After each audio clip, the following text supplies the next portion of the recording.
और इधर कृष्ण बलराम ने विचार किया। कन्हैया ने कहा दाऊ भैया चलो मथुरा नगरी देख के आए। बलराम जी क्यों, मथुरा नगरी तो देखनी है, पर नंद बाबा ने पूछा तो खरी, चलो पूछते हैं। बाबा के पास आए, बाबा से कहा कि बाबा हमें जाना है मथुरा नगरी देखने के लिए। नंद बाबा कहो मथुरा देखने जावनो है तो काले चाला। अरे बोले काले नहीं, अब बारी टाइम पड़ियो 1 घंटा में मथुरा नगरी घूमना जावा, मार्केट में जो देखना जावा कि कहीं कठिन कहीं गली है सब ठापड़े देख क्या। नंद बाबा ने कहा चलो ठीक है जाओ, पर एक बात ध्यान रखना सीधे सीधे जाना। कृष्ण ने बलराम जी से कहा क्या कह रहे हैं बाबा, सीधे सीधे जाना मतलब कोई बीच में दीवार आ जाए तो मुड़ना नहीं। अरे बोले सीधे सीधे का मतलब होता है कन्हैया किसी से लड़ाई झगड़ा मत करना। कन्हैया ने कहा दाऊ भैया तो कोई सामने से आकर के मुंह पर मुक्का मारे तो चुपचाप खाते रहे, कोई जवाब ही नहीं देवनो। अरे बोले कन्हैया तू गड़बड़ कर लेगा रे, ऐसा मत कर, देख कोई कुछ कह भी देना तो पराई नगरी में सहन करना पड़ता है, अपनी थोड़ी नगरी है, हाँ वृंदावन तो है नहीं, ये भाई मथुरा है इसलिए यहाँ इस हिसाब से रहना पड़ेगा। हाँ ठीक है ठीक है, मान लो कोई कुछ कह भी देंगे तो तुम कहोगे दाऊ भैया वैसा करेंगे, बस चले। नंद बाबा ने कहा 1 मिनट, मथुरा जा रहे हो लेकिन कोई चीज खरीदना मत। कृष्ण ने धीरे से कहा बलराम जी से दाऊ भैया तो फिर लूटे। बलराम जी क्यों रे कानूड़ा तू लूटन वाले आदत छोड़ दे, पराई नगरी है मथुरा नगरी है। बाबा ने कहा सीधे सीधे जाना, कोई गड़बड़ी नहीं, ठीक है जो आपकी आज्ञा, आप कहोगे वैसा करेंगे दाऊ भैया। बलराम जी ने कहा चलो। ग्वाल बाल रवाना हुए। नंद बाबा ने कहा ग्वालों से तुम्हारी एक आदत है कि खुशी होती है तो जयकारा लगा देते हो, बोलिए वृंदावन ब्यारी लाल की। पर बटे वृंदावन ब्यारी लाल लो जयकारो नहीं चालेला, क्योंकि वह तो मथुरा नगरी है, महाराज कंसरी नगरी है, इन वास्ते वृंदावन मत बोल जो बटे, वृंदावन लो नाम ले लियो नहीं तो थानी जुबान काट दे। ग्वाल बाल क्यों आपा तो बिल्कुल ही नाम नहीं ला भाई, जीव काठे अड़ो काम करेंगे, बिल्कुल नहीं बोलेंगे। जवा रवाना हो कृष्ण बलराम ग्वाल बाल पहली बाहर मथुरा नगरी में जा रहे हैं। और मथुरा नगरी में प्रवेश करियो तो मथुरा है, बहुत गजबरी मथुरा री रौनक। और वटे मथुरा री महिला बैठी, वह लोग जब देखिया आने तो महिला जो है मथुरा की वो एक दूसरी कहने लगी अरे देखो देखो थे कौन आया है। अरे भाई कौन आया है, एक क्यों ए वृंदावन वाला ए बाया थे वो भी मत जो हो थाना का तब जोड़ी बैठ जाओ, 2-4 घंटा रो कार्यकर्ताओं से निवेदन है, इन माताओं को बैठा दे, सारी व्यवस्था भंग हो जाएगी नहीं तो। अब तो बाया कथा में रामलीला बना दे।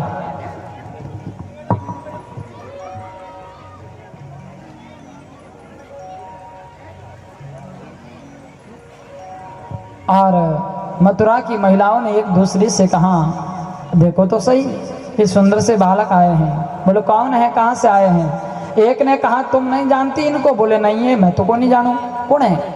बोले देख दोनों वृंदावन रहा है। वृंदावन, हाँ हाँ वृंदावन से आए हैं ये दोनों। नाम क्या है इनका। बोले एक का नाम कृष्ण है, दूसरे का नाम बलराम है। यूं ही क्यों कृष्ण और बलराम है तो उन्हीं समय कृष्ण भगवान बलराम जी ने कहो देखो दाऊ भैया ये जो है ना ये आज जो भाई बोले नहीं आप भाई अपन जाने तो अपन जावा जय श्री कृष्णा बोल के आ जावा। बलराम जी क्यों रे कानूड़ा अपन कौन नहीं जाने, सारी दुनिया जाने, काम घणी चौका करिया सब जाने, तो चाल सीधे सीधे कटे नहीं जावनो। नंद बाबा कहीं क्यों इधर उधर किधर भी नहीं, सीधे सीधे चलना है, मथुरा नगरी मायावी नगरी। हाँ ठीक ठीक। और इतने में एक महिला ने कहा चलो देखो हमारी नगरी में आए हैं, बहुत सुंदर बालक हैं, वृंदावन के वासी हैं और इधर आए हैं तो फिर इनका मान सम्मान भी होना चाहिए। बोले हाँ मान सम्मान तो होना ही चाहिए। बोले मान सम्मान की कर करा भाई, जान कोई फुलारी माड़ा तो परावण में रही, जवान माड़ा परावान इत्याग में कंस आ जावे तो गड़बड़ हो जानी तो करना कहीं। अरे बोले माला की छोड़ो, इनको पूछो कि खाना क्या है, माल के लिए पूछो, भोजन प्रसाद जी को पूछो भाई क्या ही के मथुरा में गया कोई रोटी रो कहीं पानी रो नहीं पूछो तो किन की तो पूछो, नाश्ता का पूछो। अरे बोले नहीं साहब मैं तो जान नहीं पूछ सको, मारी तो हिम्मत नहीं है, कोई कंस ने शिकायत कर दे मैंने तो लाके डर। एक ने कहा कि अरे पूछने की क्या जरूरत है, डायरेक्ट व्यवस्था करो ना। बोले व्यवस्था में हमें क्या पता कि खाते क्या है। एक ने कहा मुझे मालूम है क्या खाते हैं। बोले क्या खाते हैं। बोले खावे माखन और मिश्री। कृष्ण भगवान को 1 मिनट दाऊ भैया देख मैं था क्यों नहीं आपा ने जाने जाने कहीं आ तो गए अपने पड़ोसन लागे वृंदावन री बाई है ना नो ससुराल है, इन्हें सब ठाए के खावे ही कहीं है। तो जावा आपा जय श्री कृष्णा बोल के आ जावा, परिचय कर लेवा। लेकिन बलराम जी क्यों रे नहीं रे कानूड़ा तू चाल, सबने ठाए माखन चोरी करी नहीं, दुनिया में प्रसिद्ध है, तू चाल चाल आगे बढ़े। अब वो महिलाएं बात कर रही है, बोले माखन मिश्री खावे, बोले माखन मिश्री खावे तो माखन मिश्री की व्यवस्था करो भाई। तो मक्खन और मिश्री के लौंदे बनाए। अब सामने आकर के देने की हिम्मत किस में? एक ने कहा सामने जाकर के देने की कोई जरूरत नहीं है, घर के ऊपर से मक्खन मिश्री की बौसार कर दो। और लौंदा बना बना ने घरे सतमा तो फेंकना चालू करिया। ग्वालों रे ऊपर वे माखन ला लौंदा आन पड़वा लाग गया। तो ग्वाल बाल क्यों रे कानूड़ा, और देखो ओ माखन तो अठी चालू हो गयो। भगवान क्यों हमें थे चालू हो जाओ, पेट भर लो। और सबने अपना पेट भरा। तो ग्वालों को लगा कि हमारे कपड़े खराब हो गए, क्योंकि कपड़ों पर मक्खन गिरा तो कपड़े गंदे हो गए। ग्वालों ने कहा कन्हैया हमारे कपड़े गंदे हो गए। भगवान क्यों आगे चालो कपड़ा की व्यवस्था करा। और आगे गया तो आगे तो साहब बहुत सुंदर मथुरा नगरी है और बड़ी गजबरी रौनक है, बहुत सुंदर झरोके हैं। और देखी मथुरा नगरी तो सब ग्वालों ने बड़ी खुशी हुई, क्योंकि इतनी बढ़िया रौनक देखी, बहुत सुंदर झरोके, बहुत सुंदर अटकेलियां, बहुत गजब का मार्केट। और एडो मथुरा रो मार्केट मथुरा री रौनक देखता ही ग्वाल वालों ने इतनी खुशी हुई, इतनी खुशी हुई कि बोल गया बोलिए वृंदावन बिहारी लाल की। जो ही जयकारो लगायो न वठे मथुरा रा लोग सब दुकानों बारे आन देखवा लाग गया रे। बोले वृंदावन वालों कौन है भाई, इतनी हिम्मत किन्ने होगी कि आज अटे महाराज कंस रे नगरी में वृंदावन रो नाम लेवे है, जय जयकार करे। कौन है भाई, कठों आयो कई बात है, कोई क्यों थाने ठा कोनी वृंदावन आया है। तो जान पूछा कई बात है, इतनी हिम्मत की करोगी आनी। और आया जो को भगवान ने घेर ने खड़ा हो गया। और इतने में एक कंस का धोबी, वो धोबी जाओ तो कपड़ा धोने वास्ते घाट माते पर आयो अठी ने भगवान ने सामने आयो है। और भगवान के सामने आकर के कहने लगा एक वाले कहाँ से आए हो, वृंदावन से आए हो। भगवान ने कहा हम वृंदावन वासी हैं। हाँ मैं जान गया, इसीलिए तुमने वृंदावन का जयकारा लगाया है, पर तुम्हें मालूम नहीं है इधर वृंदावन नहीं चलता है, इधर तो केवल और केवल महाराज कंस का नाम चलता है। कंस की जय जयकार कहो, वृंदावन इधर नहीं चलेगा। लेकिन भगवान परमात्मा ने कहा क्यों भाई, वृंदावन का नाम बोलने में क्या तकलीफ है? अरे तकलीफ, वृंदावन का नाम सुन लेते हैं ना तो महाराज कंस उसकी जुबान काट देते हैं, हाथ से कोई इशारा करें तो उसके हाथ कटवा देते हैं। आपको पता नहीं है ये मथुरा नगरी है, पराई नगरी में कैसे रहना है, पराई नगरी के जो नियम है उसको कैसे फॉलो करना है, आपको क्या पता है। लेकिन भगवान परमात्मा ने बलराम जी की ओर देखा और कहा कि दाऊ भैया इनसे पूछो ना ये कौन है।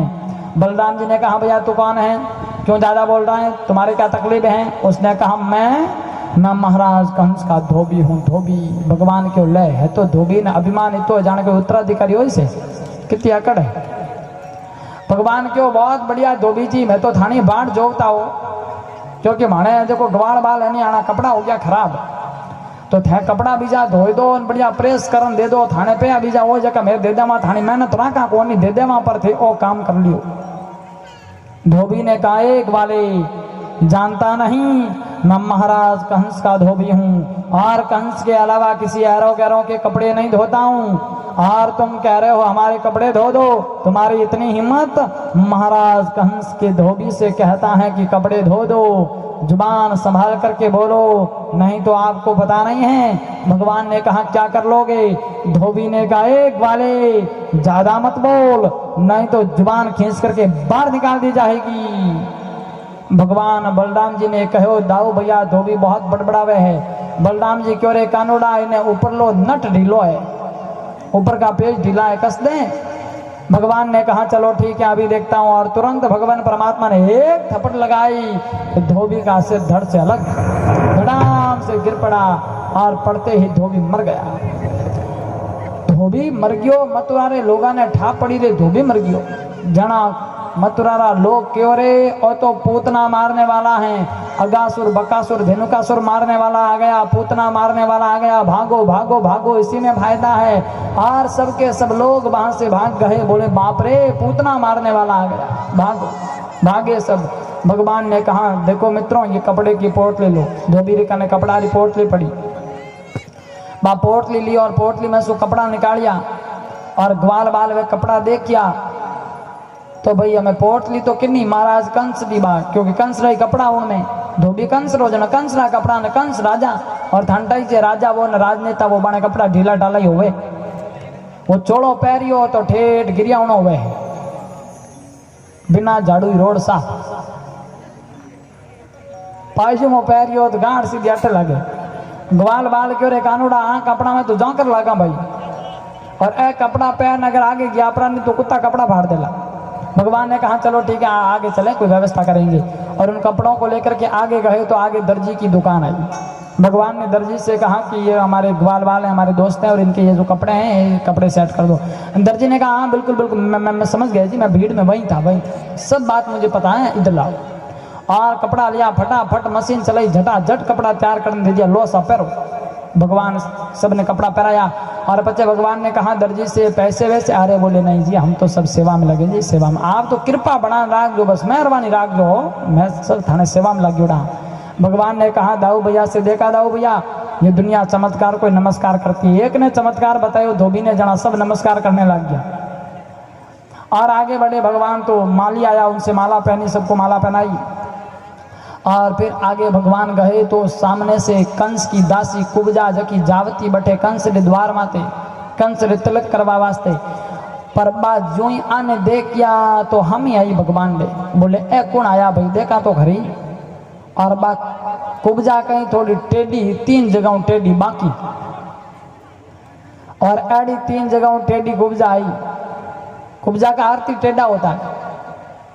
तो कुब्जा आई, और कुब्जा ने आकर के भगवान को देखा और कहा कि आप कहाँ से आए हो। भगवान ने कहा हम वृंदावन से आए हैं। भगवान ने पूछा आप कौन है, बोले मैं कंस की दासी कुब्जा हूँ। कुब्जा कहाँ जा रही है, बोले मैं कंस को तिलक करने के लिए जा रही हूँ। अच्छा कंस रे तिलक लगावा जा रही हो, ठीक है तो इधर भी देख लो, तिलक हमारे भी लगा दो। कुब्जा ने कहा अरे बहुत बढ़िया, ये हमारा सौभाग्य है। और कुब्जा ने भगवान के तिलक कराया, तिलक लगाया, भगवान की ग्वालों के तिलक लगाया, और फिर भगवान परमात्मा ने तिलक करवाया, सबके तिलक लगाया, और भगवान वहां से आगे बढ़े। भगवान गए, कुब्जा टेढ़ी थी तो भगवान कुब्जा माते कृपा करी, और कृपा काई करी, कुब्जा रे पग माते भगवान एक आपरो पग राख्यो, और पछे कुब्जा ने अटों पकड़ ऊंची करी तक टेढ़ो पण दूर। हाँ यूं नहीं भाई तू आमड़ी मेल दे, और कुब्जा रो टेढ़ोपणो दूर कर दियो, मैं कुब्जा टेढ़ी नहीं ही होगी। और भगवान आगे गया कंस के द्वार पर भगवान पहुंचे, तो वटे भगवान देखियो कि द्वार माते द्वारपाल खड़ा है, कंस के द्वारपाल, जो द्वारपाल होते हैं ना खड़े रहते हैं गेट पे, तो द्वारपालों ने रोक दिया। द्वारपालों ने कहा एक वाले कहाँ से आए, कहाँ जा रहे हो। भगवान ने कहा आए कहाँ से, हम वृंदावन से आए हैं। तो इधर किधर जा रहे हो, अरे बोले हम जा रहे हैं अंदर। अंदर कहाँ, बोले मामा कंस के पास। क्यों, आपको पता नहीं है, दिखता नहीं है आपको, हम खड़े हैं ना इधर, हम द्वारपाल हैं जी, हमारी अनुमति के बिना अंदर एंट्री नहीं है। क्या लिखा है बोर्ड पे, प्रवेश निषेध है, बिना आज्ञा प्रवेश नहीं, आपने अनुमति ली क्या। भगवान ने कहा यहाँ क्या अनुमति लेनी है जी, ये तो हमारा ननियाल है, हमारे मामा का घर है। आ रहे, बोले मामा का घर छोड़ो, ये बहानेबाजी बंद करो, यहाँ सबके लिए नियम बराबर हैं, चाहे राजा हो चाहे रंक हो, जो भी आता है नियम फॉलो करना पड़ता है, नियम अपनाओ और फिर अंदर जाओ। बोले नियम क्या है।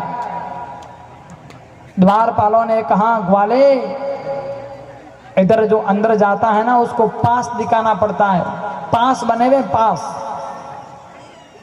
जके रखने पास हुए वो ही एंट्री प्राप्त कर सके, बाकी एंट्री नहीं है। भगवान ने कहा हमसे क्या पास मांग रहे हो, हम तो भांजे हैं। आ रहे, बोले चाहे कुछ भी हो जाओ लेकिन वीआईपी हैं आप, कुछ कंस के खास लगते हो तो वीआईपी पास बने हुए, वीआईपी पास दिखाओ फिर अंदर प्रवेश करो। और बाहर उसने पास मांगा तो भगवान परमात्मा को गुस्सा आ गया। भगवान ने कहा अरे हमसे क्या पास मांग रहे हो, हम बिल्कुल पास है, मामा कंस के खास है, हमसे क्या पास मांग रहे हो, हम भांजे लगते हैं। आया बड़ा पास मांगने वाला। लेकिन द्वारपालों ने कहा नहीं आपको पास देना पड़ेगा, ऐसे एंट्री नहीं मिलेगी, कुछ भी हो जाए। भगवान ने बलराम जी की ओर देखा और कहा दाऊ भैया पास मांग रहे हैं। बलराम जी ने कहा दे दो। और सामने खड़े बड़बड़ा रहे थे। भगवान परमात्मा ने दोनों द्वारपालों को पकड़ा और पकड़ करके धड़ाम से पचड़ा तो दोनों मर गए। द्वारपाल मर गए। द्वारपालों को मार करके भगवान आगे बढ़ गए और भगवान ने एंट्री किया आगे, तो कुबलिया पीड़ हाथी पर बैठा महावत आया और वो आकर के भगवान को घेर करके खड़ा हो गया और कहने लगा, ग्वाले आज हाथी के पांवों तले तुम्हें कुचल दिया जाएगा, दर्दनाक मौत होगी तुम्हारी, बहुत सताया है तुमने हमारे मथुरा के राक्षसों को। लेकिन भगवान परमात्मा ने बलराम जी की ओर देखा, क्योंकि जो भी काम कर रहे हैं बलराम जी के इशारे से कन्हैया कर रहा है। बलराम बड़े हैं, कन्हैया छोटा है, और बलराम जी ने इशारा कर दिया, कन्हैया साइड में करो, और तुरंत भगवान परमात्मा ने हाथी की सूंड को पकड़ा है और पकड़ करके 7 बार आकाश में घुमाया हाथी को और धड़ाम से पटका, पटकते हाथी के प्राण पंखी उड़ गए, हाथी मर गया। हाथी मर गयो और बठी ने मथुरा में समाचार फैल गयो कि कुबलिया पीड़ हाथी मर गयो है, और बटे धनुष रे कने भाई पहरेदार खड़ा है, और भगवान गया धनुष रे कने, जो ही भगवान जान उन धनुष रे हाथ लगायो तो हाथ लगावता ही धनुष के 3 टुकड़े हो गए, धनुष टूट गया। और धनुष टूट गया तो उसी समय दौड़ करके एक दूत गया और उसने जाकर के महाराज कंस को समाचार दिया, महाराज कंस गजब हो गया, गजब हो गया, गजब हो गया। बोले क्या हो गया? अरे बोले क्या बताएं, वो पूतना मारने वाला आ गया और उसने हमारे द्वारपालों को मार दिया, कुबलिया पीड़ हाथी को मार दिया और अंदर आ गया है। भगवान कंस ने कहा कि अगर वो अंदर आ गया है तो फिर चिंता करने की क्या बात है, आप तो जाओ धनुष का ध्यान रखो कहीं वो धनुष न तोड़ दें। लेकिन दूत ने कहा महाराज धनुष तो टूट गया है। अरे धनुष टूट गया तो कंस समझ गया कि मेरा काल आ गया है, क्योंकि शंकर भगवान ने कहा था जो धनुष को तोड़ेगा वो तुम्हें नहीं छोड़ेगा। और अब तो कंस बड़बड़ाया, कंस ने फिर भी हिम्मत नहीं हारी, कंस ने बड़े बड़े मल्लों को भेजा कि तुम जाओ और मेरे काल को मार गिराओ। बड़े बड़े मल्ले आए, चाणूक और मुष्टिक आए और आकर के भगवान को ललकारने लगे और कहने लगे, एक वाले कहाँ से आए हो? वृंदावन से आए हो, हमने सुना है आप बहुत पावरफुल हो। लेकिन भगवान परमात्मा ने कहा भैया क्या कहना चाहते हो? मल्लों ने कहा हमने सुना तूने पूतना को मारा है, अगासुर बकासुर अरिष्टासुर कैसी देती बहुत सारे राक्षसों को मार दिया आपने, लेकिन आज तुम आए हो, आज लगता है तुम्हारी मौत आ गई, क्योंकि आप जानबूझ करके मौत के मुंह में आए हो। आज आप हमें जीत नहीं सकते। और ग्वालिनों आप आ जाओ, मैदान में हो जाए 2-2 हाथ। लेकिन भगवान परमात्मा ने कहा हम आपसे युद्ध करने के लिए नहीं आए हैं। अरे भैया हम तो मामा कंस के दर्शन करने आए हैं। लेकिन मल्लों ने कहा आहो बहानेबाजी बहुत आती है तुम्हें, आप किस लिए आए हो हमें सब मालूम है, आ जाओ मैदान में, आज तुम्हें पता चलेगा कि तुम्हारे अंदर कितनी ताकत है। भगवान ने कहा हम क्या मैदान में आ जाएं, तुमसे क्या युद्ध करें, हम तो बिल्कुल छोटे से बालक हैं, आप बहुत बड़े पहाड़ जितने हैं। लेकिन मल्लों ने कहा दिखने में तुम बाल हो, बल में बड़े विशाल हो, आ जाओ मैदान में। लेकिन फिर भी भगवान मैदान में नहीं गए। लेकिन आखिर में मल्लों ने भगवान को ललकारते हुए कहा, एक वाले अगर माँ का दूध पिया है तो मैदान में आ जाओ, हम जानना चाहते हैं तुम्हारी माँ की दूध में कितनी ताकत है। और जैसे ही माँ के दूध की बात की तो भगवान कृष्ण ने बलराम जी से कहा लाओ भैया माँ के दूध की सौगंध है, अगर मैदान में नहीं गए तो। बलराम जी ने कहा चलो ठीक है कृष्ण चलते हैं। और दोनों भाई रण मैदान में कूद पड़े हैं और एक ने चाणूक को पकड़ा, दूसरे ने मुष्टि को पकड़ा और घमासान युद्ध हुआ। एक तरफ तो बड़े बड़े योद्धा हैं और दूसरी तरफ भगवान कृष्ण और बलराम बिल्कुल छोटे से दिख रहे हैं। और उधर मथुरा के लोग देख रहे हैं, मथुरा के लोगों को लगा कि अरे देखो तो सही, कहाँ तो पहाड़ जितने बड़े बड़े योद्धा और कहाँ ये छोटे छोटे बालक, लेकिन कमाल कर रहे हैं। देखो तो सही मल्लों से भिड़ रहे हैं और घमासान युद्ध हो रहा है। और कई बार तो ऐसा होता है कि भगवान गिर जाते हैं और कई बार मल्ले गिर जाते हैं, एक के बाद एक दाव पेश हो रहा है। और वापस मल्ले गिरते हैं तो उठ करके आते, झट उठ कर आते और भगवान से लड़ पड़ते। घमासान युद्ध, हिम्मत नहीं हार रहे हैं। लेकिन मल्लों को भी लगा कि अरे वाकई में इनके अंदर बल तो बहुत है, हमने सोचा कि ये तो बिल्कुल एक दाएं हाथ का खेल है, लेकिन बहुत बड़े पावरफुल हैं। और अब तो साहब भगवान परमात्मा ने बलराम जी को देखा, बलराम जी ने इशारा कर दिया, रे कन्हैया बहुत हो गए, लोग इंतजार कर रहे हैं, युद्ध का परिणाम देखना चाहते हैं, तो लोगों के इंतजार की घड़ियां खत्म करो। और तुरंत भगवान परमात्मा ने चाणूक को पकड़ा है, बलराम जी ने मुष्टिक को, और दोनों को भगवान ने इस प्रकार जमीन पे पछाड़ा है। जिस प्रकार धोबी कपड़े को जमीन पे पछाड़ता है सुखाने के लिए, उसी प्रकार भगवान परमात्मा ने मल्लाहों को पछाड़ा और पछाड़ते ही दोनों मल्ले धराशायी हो गए, बड़े बड़े मल्ले मर गए। और उधर कंस को मालूम पड़ा कि मेरे द्वारा भेजे हुए मल्ले मारे गए, तो कंस ने हिम्मत नहीं हारी। कंस ने बड़े बड़े योद्धाओं को भेजा और कहा कि तुम उठो, जाओ, दौड़ो। और मल्ले आए, मल्लों से कंस ने कहा कि जाओ जाओ, देख क्या रहे हो, कहाँ जाएं? बोले जाओ उन ग्वालों को ललकारो, मेरा काल आ गया है, उनको मारो, उनको रोको। और दौड़े हैं ग्वाले, लेकिन भगवान की ओर नहीं बल्कि अपने अपने घर की ओर। बोले साहब जिंदे रहेंगे तो कहीं और जाकर के नौकरी करेंगे, लेकिन मौत के मुंह में नहीं जाना है। बट ने गया तो मर जावाला, भागे तो सही लेकिन अपने अपने घर की ओर भागे। और इधर कंस बहुत ऊंचे आसन पे बैठा चिल्ला रहा है, कंस को कोई दिख नहीं रहा है, न मल्ले दिख रहे हैं, न योद्धाएं दिख रहे हैं, पता नहीं कहाँ चले गए। और इधर कंस को दिख रहा है कि ग्वाल बाहर नजदीक आ रहे हैं और भगवान परमात्मा बलराम जी ये धीरे धीरे धीरे धीरे कंस की ओर बढ़ रहे हैं। और कंस की धड़कनें तेज हो रही हैं और कंस बहुत ऊंचे आसन पे बैठा है। और इधर भगवान परमात्मा ने कंस को देखा तो कंस बहुत ऊंचे आसन पे हैं और कंस बड़बड़ा रहा है। कंस ने कहा योद्धाओं आओ, मल्लो आओ, तुम किधर गए? और भगवान कृष्ण ने बलराम जी से कहा दाऊ भैया, मामा कंस बुला रहे हैं, तुम कहो तो जाएं। बलराम जी ने कहा जाओ कन्हैया। और छलांग लगाई भगवान ने और भगवान पहुंच गए बहुत ऊंचे आसन पर।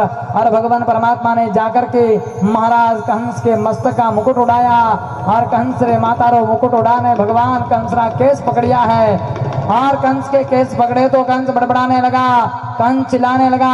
कंस ने कहा आपने केस क्यों पकड़े हैं? भगवान ने कहा क्यों, केस पकड़ने से दर्द होता है क्या? बोले दर्द तो होता ही है, आपने इतने मजबूत केस पकड़े हैं। भगवान ने कहा कंस बहुत बढ़िया बात है, आपको पता तो चला है कि केस पकड़ने से दर्द होता है, और अगर आपको यह पहले मालूम होता कि केस पकड़ने से दर्द होता है तो आप वो गलती कभी नहीं करते। कंस ने कहा कौन सी गलती? भगवान ने कहा कंस, जिस समय तुम तुम्हारी बहन देवकी को ससुराल पहुंचाने जा रहे थे और आकाशवाणी हुई, आकाशवाणी ने कहा कंस देवकी का अष्टम गर्भ तुम्हारा काल होगा, और उसी समय तूने रथ रोका, देवकी के केस पकड़े, तलवार म्यान में से निकाली, देवकी को मारने के लिए तैयार हो गए। लेकिन याद है कंस, वो देवकी तुम्हारी बहन थी और तूने देवकी के केस खींचे थे, केस पकड़े थे, तो देवकी को कितना दर्द हुआ होगा। लेकिन भला हो मेरे पिता वासुदेव का कि जिसने मेरी मां के प्राण बचाए।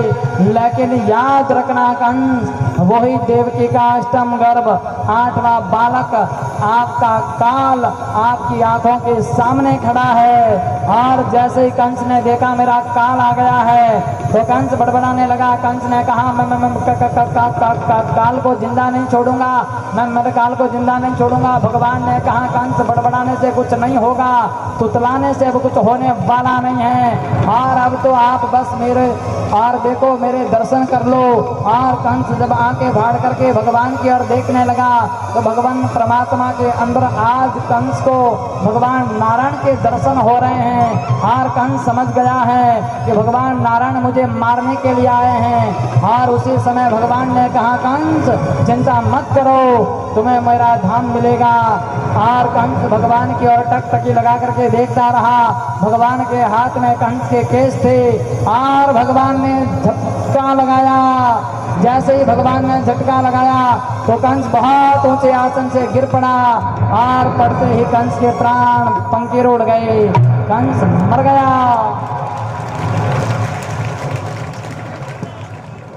कंस मर गयो पर मथुरा लोग सब चुपचाप बैठा यूं देख लिया है, क्योंकि मथुरा लोग देख क्योंकि भाई आपा हंस जावान ताली बीजी बजा देवान, कंस उठन बैठो हो जावे तो गड़बड़ हो जानी जना बे डरे लई। पर एक आदमी कोई हो हिम्मत वालो, वो हमें हिम्मत करी, वो क्यों रे मर जावा तो मर जावा, पर निर्णय तो करा, क्योंकि घनी देर हो गई है ना। सब लोग अभी बैठा बैठा देखे है कि भाई मर गयो की जीव तो, पर पतो तो लगावा कि मर गयो की जीव तो है। तो वो आदमी गयो, धीरे धीरे गयो, डरतो डरतो, बोले नाड़ा जवान उठ जावे तो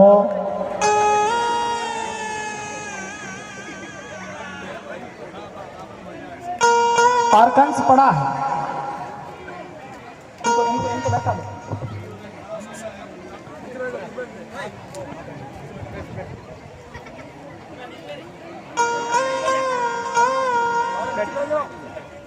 और वो गया धीरे धीरे धीरे धीरे धीरे धीरे, बहुत बड़ा कंस धराशायी है, पड़ा है मैदान में। मथुरा के लोग सब देख रहे हैं, बोले अब क्या होगा पता नहीं। वो नजदीक तो जा रहा है लेकिन अब होगा क्या, वो तो भगवान बचाए उनको।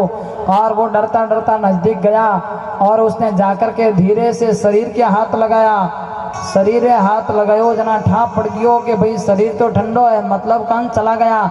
लेकिन फिर भी विश्वास नहीं हुआ कि क्या पता श्वास आ रही है कि नहीं, वो भी तो पता करें। और धीरे से गया कंस के एकदम पास और जाकर के कंस रे नाक रे हाथ लगायो।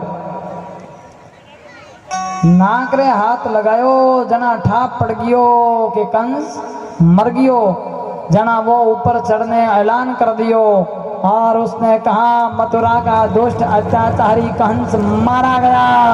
और जैसे ही ऐलान हुआ तो मथुरा के लोगों के हाथ उठे, सबने तालियां बजाई, जय जयकार लगाई, बोलिए बाल कृष्ण भगवान की जय, वृंदावन बिहारी लाल की जय। जयकारो हो सबरा, सब लोग आया भगवान ने चरणा में पड़िया और कहो प्रभु आप बहुत बड़ी कृपा कर दी हो और मथुरा राजा कंस ने आप मारने बहुत बढ़िया काम कर दियो, क्योंकि मैं मथुरा लोग डर डर ने जीवता, घुट घुट ने जीवता, आप तो माने सब ने जीवन दान दे दियो है। तो बड़ी प्रसन्नता हुई मथुरा वालों ने। और फिर कहा, बोले कि प्रभु आप मथुरा की जेल में चल करके देखो तो सही क्या स्थिति है। और जेल में जाकर के देखा तो बहुत सारे कैदी थे, भगवान ने उन कैदियों को मुक्त किया। और कंस का पिता उग्रसेन, मथुरा का जो राजा था, उसको कंस ने जब कैद कर दिया था तो उग्रसेन को जेल से मुक्त किया, मथुरा का राजा बनाया। और उसके बाद में अपने माता पिता देवकी वासुदेव को जेल से छुड़ाया। और फिर देवकी वासुदेव ने कहा